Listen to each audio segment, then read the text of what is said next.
খাগড়াছড়িতে ঐতিহাসিক গঞ্জপাড়া চাইন্দা বৌদ্ধ বিহারে নির্মিত হচ্ছে নতুন ভবন। নির্মাণ কাজে স্বেচ্ছাশ্রমে অংশ নিচ্ছেন শত শত দায়ক দায়িকা। কেউ পারিশ্রমিক নিচ্ছেন না, শুধু ধর্মীয় পুণ্য ও শান্তির আশায় কাজ করছেন সকাল সন্ধ্যা। মোহাম্মদ জাফর সবুজের তথ্য ছবিতে বিস্তারিত জানাচ্ছেন সুলতানা মরিয়ম। খাগড়াছড়ির গঞ্জপাড়া চাইন্দা বৌদ্ধবিহারে চলছে নির্মাণ কাজ, কিন্তু এই কাজের জন্য নেই কোনো ঠিকাদার, নেই কোনো বেতনভোগী শ্রমিক, বরং শতাধিক দায়ক দায়িকা, নারী পুরুষ বৃদ্ধ ও তরুণ মিলে স্বেচ্ছাশ্রমে গড়ে তুলেছেন তাদের ধর্মীয় আশ্রয়স্থল। ১৬৫টি পরিবারের সদস্যরা একত্র হয়ে অংশ নেন এই নির্মাণ কাজে।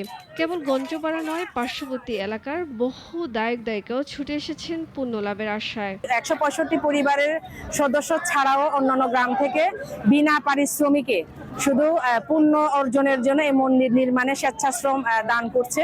সরকারি অনুদান ছাড়া স্বতঃস্ফূর্ত অংশগ্রহণ, এখানে শ্রদ্ধাবান দায়িকাদের স্বতঃস্ফূর্ত অংশগ্রহণ এবং এই কাজটি চলমান। এখন আমাদের যুব কমিটির পক্ষ থেকে সকাল থেকে এখানে যারা কাজ করতেছে তাদেরকে আমরা পানীয় দান করতেছি।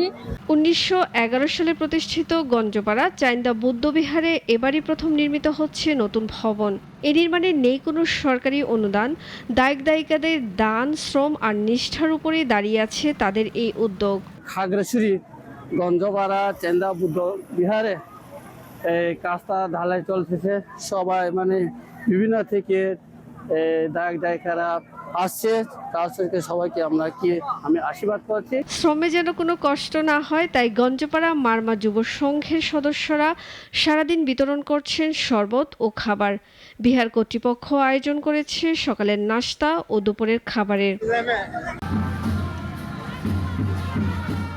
এই জন্য শুধু ভবন নির্মাণ নয়, সম্প্রীতি, পুণ্য আর স্বতঃস্ফূর্ততার এক অনন্য দৃষ্টান্ত। ধর্মীয় শান্তি ও পারলৌকিক কল্যাণের আশায় স্বেচ্ছাশ্রমে অংশ নিয়ে মানবতার পথ রচনার এক নিঃশব্দ উদাহরণ গড়ে তুলেছেন খাগড়াছড়ির গঞ্জপাড়ার মানুষ। সুলতানা মরিয়ম, নাগরিক।